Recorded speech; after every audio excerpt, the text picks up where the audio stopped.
সূর্যর সাথে বিয়ে হয়নি ইরার। বুধিয়ার থেকে এবার সব সত্যি জেনে গেল দীপা। হ্যাঁ বন্ধুরা, আমরা এমনটাই দেখতে পাবো অনুরাগের ছ ধারাবাহিকের আগামী পর্বগুলোতে। তবলা বুধিয়াকে নিয়ে তবলার বর্দা এবং বড় বৌদি বাড়িতে চলে যায়। দীপার সম্মুখীন করে তবলা বুধিয়াকে। বুধিয়া তবলাকে জানায় ইরার সাথে সূর্যর সম্পর্ক ঠিক কেমন ছিল। প্রথম দিকে সূর্য একেবারে ইরাকে পছন্দ করতো না, এরপরে ধীরে ধীরে তাদের মধ্যে একটু একটু বন্ধুত্ব হতে থাকলো।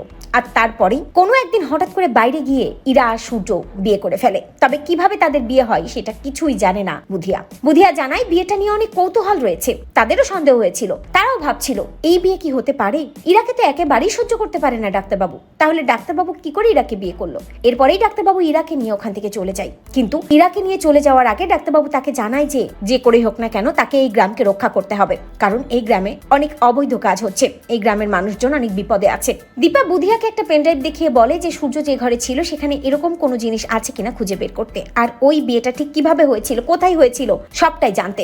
এরপরেই বুধিয়া দীপার কথা মতো সবটাই জেনে ফেলে এবং মন্দিরের লোকজনদের থেকে বুধিয়া জানতে পারে যে বিয়েটা আসলে জোরপূর্বক হয়েছিল।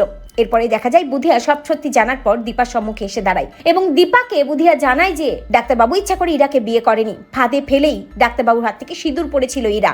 এই ইরা আসলে ডাক্তারবাবুর ক্ষতি চাইছে। বুঝতে পারে দীপা যে ইরা আসলে কি চায় সেটা, আর সূর্য ইরাকে বিয়ে করেনি, ওটা একটা নাটক ছিল, একটা ফাঁদ ছিল। তো বন্ধুরা, তোমরা এটাই চাও তো যে এভাবেই যেন বুধিয়ার মুখ থেকে সূর্যকে যে ফাঁদ পেতে বিয়ে করেছে ইরা সেটা জানতে পারে দীপা? কমেন্ট করে জানাতে ভুলো না।